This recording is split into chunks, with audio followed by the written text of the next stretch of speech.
तो चलिए अब बात उस सियासी तूफान की जो 2020 में उठा और कांग्रेस की तत्कालीन सरकार को इसने गिरा दिया। सिंधिया के बीजेपी में जाने से तत्कालीन कांग्रेस की सरकार गिर गई थी और अब इसे लेकर कांग्रेस में दो दिग्गज नेता मध्य प्रदेश में दिग्विजय सिंह, कमलनाथ खुले तौर पर आमने सामने आ गए हैं। मुद्दा है 2020 में मध्य प्रदेश में कांग्रेस की सरकार गिराने का, जिस पर दिग्विजय सिंह ने कुछ ऐसा बोल दिया और इसी पर कमलनाथ और दिग्विजय सिंह हो गए आमने सामने। दिग्विजय सिंह ने वो राज खोल दिया जो अब तक दबा हुआ था। दिग्विजय सिंह ने बता दिया कि साल 2020 में मध्य प्रदेश में क्यों आखिरकार कांग्रेस की सरकार गिरी, किसने सिंधिया को बीजेपी में जाने के लिए मजबूर किया, आखिर 5 साल बाद क्यों इस चिंगारी को हवा दी गई है, ये रिपोर्ट देखिए।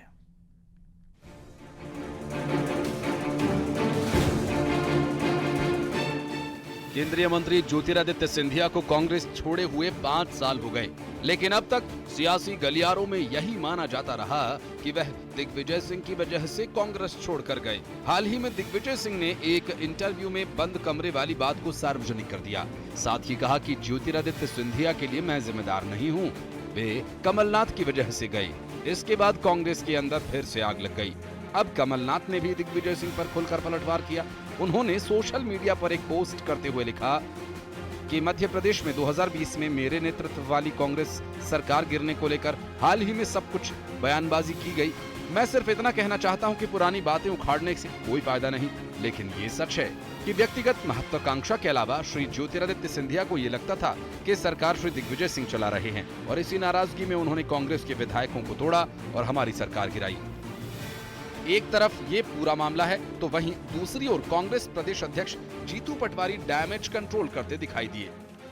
दोनों बड़े भाई छोटे भाई हैं, दोनों का एक अपनत्व है, प्रेम है, प्यार है, मोहब्बत है, दोनों की एक केमिस्ट्री है। लोगों को कैसे चर्चा करवाए उनके पास ये कला है। तो आप उनकी चिंता मत करो कि कौन सी लिस्ट थी और किसने क्या कहा। वो तो आप लोग जनसंपर्क के हिसाब से लगे थे इधर उधर, तो आपको लाइन पे लाए हैं कि ये भी बात है।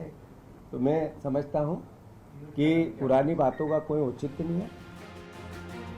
और ऐसे में बीजेपी इस पूरे मामले पर तंज कसती नजर आ रही है। बीजेपी का कहना है कि कमलनाथ ने स्वीकार कर लिया कि बंटाधार ने ही उनकी सरकार का बंटाधार किया। कल दोनों पूर्व मुख्यमंत्री की खींचतान का कोई औचित्य बसता नहीं है, पर ये खुद मान रहे हैं कहीं ना कहीं इनसे चूक हुई कि देश के केंद्रीय मंत्री ज्योतिरादित्य सिंधिया जी कि उस समय उनका बड़ा योगदान था सरकार बनाने कांग्रेस के, और आज ये दोनों मान रहे हैं इसके कहने से उसके कहने से, मतलब ये तो सामने आ गया जनता के सामने कि कहीं ना कहीं त्रुटि इनकी थी।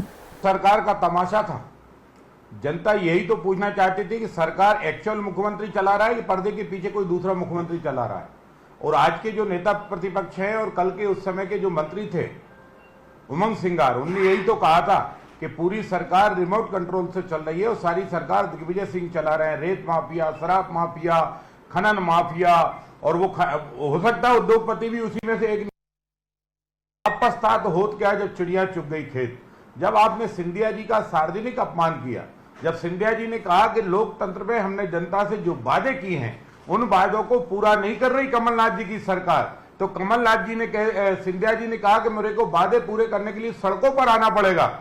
तो कमलनाथ जी ने कहा सड़कों पर आओ, खूब आओ।